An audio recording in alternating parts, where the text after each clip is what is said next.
para sahabat, kembali bertemu dengan saya Philips. Pada video kali ini saya akan menguraikan tentang gelombang ketiga COVID-19 di Indonesia, bagaimana kita mengantisipasinya.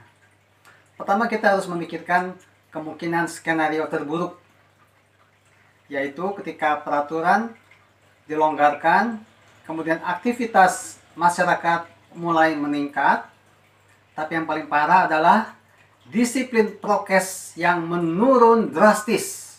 Belakangan kita lihat begitu banyak pelanggaran-pelanggaran prokes. Dan ketika itu terus terjadi, lalu datanglah virus SARS-CoV-2 varian atau mutan baru yang kita belum tahu karakternya ataupun yang lebih berbahaya. Itu skenario terburuknya. Di dalam masyarakat kita, jumlah orang yang sudah divaksinasi 1, 2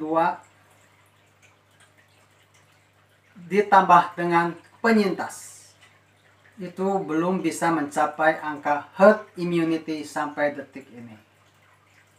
Padahal dua kelompok manusia ini yang sudah divaksinasi dan penyintas itu kita asumsikan sebagai dua kelompok manusia yang imun. Untuk Sinovac, batas efektivitas kekebalannya adalah 6 bulan, termasuk dengan memori kekebalan di dalam tubuh kita. Setelah itu titernya sudah tidak memenuhi syarat karena sudah di bawah 40. Tidak kebal lagi, bukan?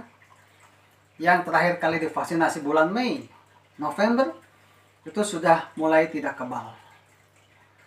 Kemudian penyintas.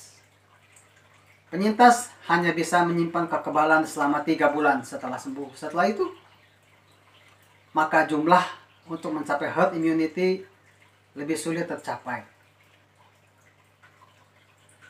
Itu adalah skenario terburuknya ya.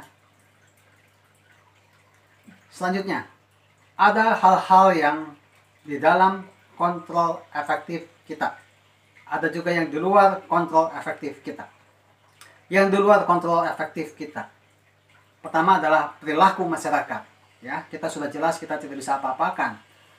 Yang kedua adalah kemungkinan efek samping negatif dari berbagai kebijakan. Ya, selain tujuannya baik, tapi mungkin ada juga efek sampingnya. Itu juga di luar kontrol kita. Tapi jangan lupa, kita masih memiliki hal-hal yang masih dalam kontrol efektif kita. Yaitu pertama adalah disiplin prokes 5M dan vaksinasi. Itu masih bisa kita lakukan. Ya, masih bisa kita taati, masih bisa dalam kontrol kita. Yang kedua adalah kita mengontrol komorbid yang ada pada diri kita. Ya, mungkin kita memiliki diabetes mellitus, punya autoimun, punya hipertensi.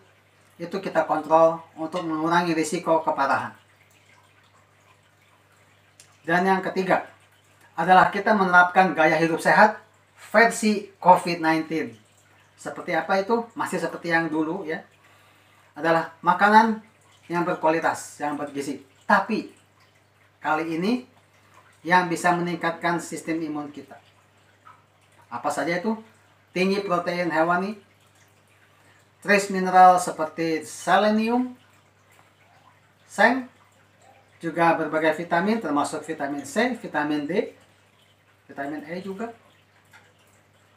Yang kedua adalah cukup olahraga atau gerak badan ya, tidak harus fokus ke olahraga. Gerak badan yang banyak perharinya. Ketiga, cukup istirahat ya, terutama tidur panjang di malam hari. Yang ketiga, yang keempat adalah menghindari atau mengurangi konsumsi alkohol dan merokok. Terakhir, mengontrol stres. Baiklah, memang gelombang ketiga ini menjadi concern selama beberapa bulan terakhir ini dan semakin gencar selama beberapa waktu terakhir ini. Yuk kita menyikapinya dengan benar. Keep safe, keep healthy, jangan lupa 5M dan vaksinasi. Sampai jumpa kembali.